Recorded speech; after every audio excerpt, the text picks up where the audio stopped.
College വിദ്യാർത്ഥികളെ കാറടിച്ചു കൊല്ലാൻ ശ്രമിച്ച കേസിൽ റിമാൻഡിലായ ജയിൽ കഴിയുന്ന യൂട്യൂബർ മണവാളന്റെ മുടി മുറിച്ചു. തൃശൂർ ജില്ലാ ജയിലിൽ എത്തിച്ച യൂട്യൂബർ മണവാളൻ എന്ന മുഹമ്മദ് ഷെഹിൻഷായുടെ മുടിയാണ് ജയിലിൽ വെച്ച് മുറിച്ചത്. ജയിൽ ചട്ടപ്രകാരമാണ് മുടി മുറിച്ചതെന്ന് ജയിൽ സൂപ്രണ്ട് അറിയിച്ചു. മുടി മുറിച്ചതിനെ തുടർന്ന് അസ്വസ്ഥത കാണിച്ച മണവാളനെ തൃശൂർ മാനസികാരോഗ്യ കേന്ദ്രത്തിൽ പ്രവേശിപ്പിച്ചു. കഴിഞ്ഞ ഏപ്രിൽ 19 വിദ്യാർത്ഥികളെ കാറടിച്ചു കൊലപ്പെടുത്താൻ ശ്രമിച്ച കേസിലായിരുന്നു റിമാൻഡ്. 10 മാസമായി ഒളിവിലായിരുന്നു മുഹമ്മദ് ഷെഹിൻഷായെ കുടകിൽ നിന്നാണ് പോലീസ് പിടികൂടിയത്. കുടകിൽ നല്ല ക്ലൈമറ്റ് ആയതിനാൽ ട്രിപ്പ് പോയതെന്നാണായിരുന്നു പ്രതി പരിഹാസത്തോടെ പോലീസിനോട് പറഞ്ഞത്. ഏപ്രിൽ 19 കേസിനാസ്പദമായ സംഭവം ഉണ്ടായത്.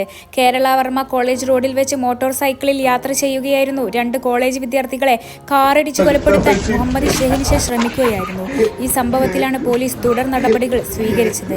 കേസിൽ റിമാൻഡിലായ പ്രതി വിയ്യൂർ സെൻട്രൽ ജയിലിലെത്തിയപ്പോൾ സുഹൃത്തുക്കളെ കണ്ട് ശക്തമായി തിരിച്ചുവരുമെന്ന് റീൽസിൽ മണവാളൻ തന്റെ ആരാധകരോട് പറഞ്ഞിരുന്നു.